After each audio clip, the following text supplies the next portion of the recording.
that he wasn't just a watch guy, he was a Seiko guy. This is at that same event. I don't know when this event was. Oops, I went to the wrong thing. But you can see he's wearing, the speculation is on this one that he's wearing a 7548. I don't actually believe that he is. I don't think that's a 7548. I'm going to cut this video right here and present what I think is what it could potentially be. Okay, here is one of the two models that I believe he might have been wearing in those pictures. Yes, it's in pieces. That's because this watch, like many of these watches, got inundated with water and then allowed to rust. The movement was destroyed. This is a 5H267A19. I have all the parts. I could, in theory, make this back into a watch again. I might just. It's got the same dial layout as the 7548 and the SKX 007s.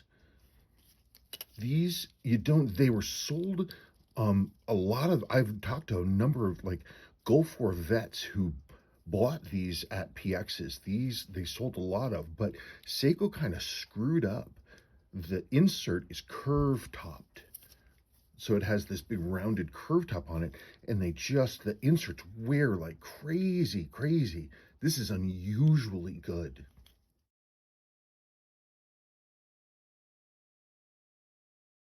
These came in two versions. There was this 5H movement is a good movement. It's I believe it's several jewels, I believe. Hang on. 5H 7N. So the 5H came first.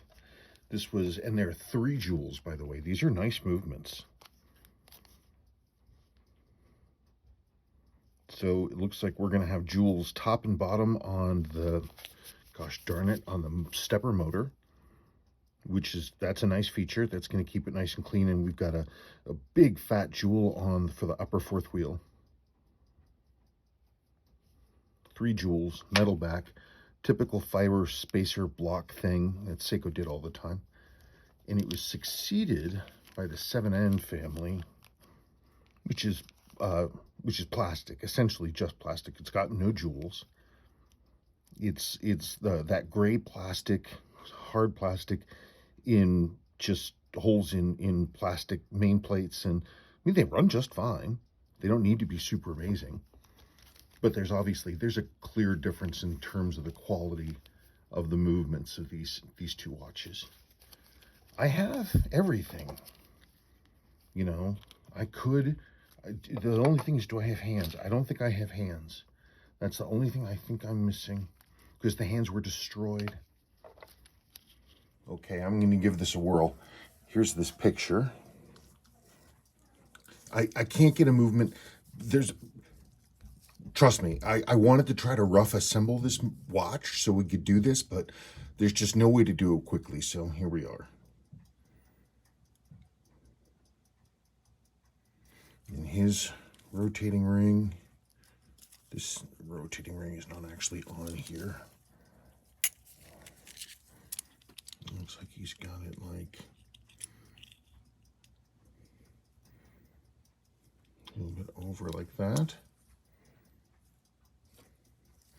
Yeah, look at the shadow on the crown guard right by the crown, right there. Oh, it's not that.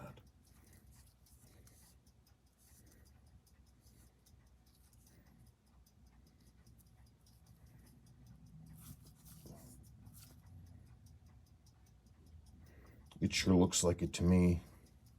Look at the curve of the lug right there, and that curve. Also, I noted in other pictures it's on a flat vent strap, which is what these came on.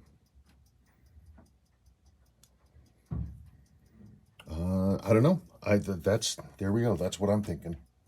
These are cool, but That's my guess. I'm going to say that Gene Hackman had a 5H237819. That's my official prediction.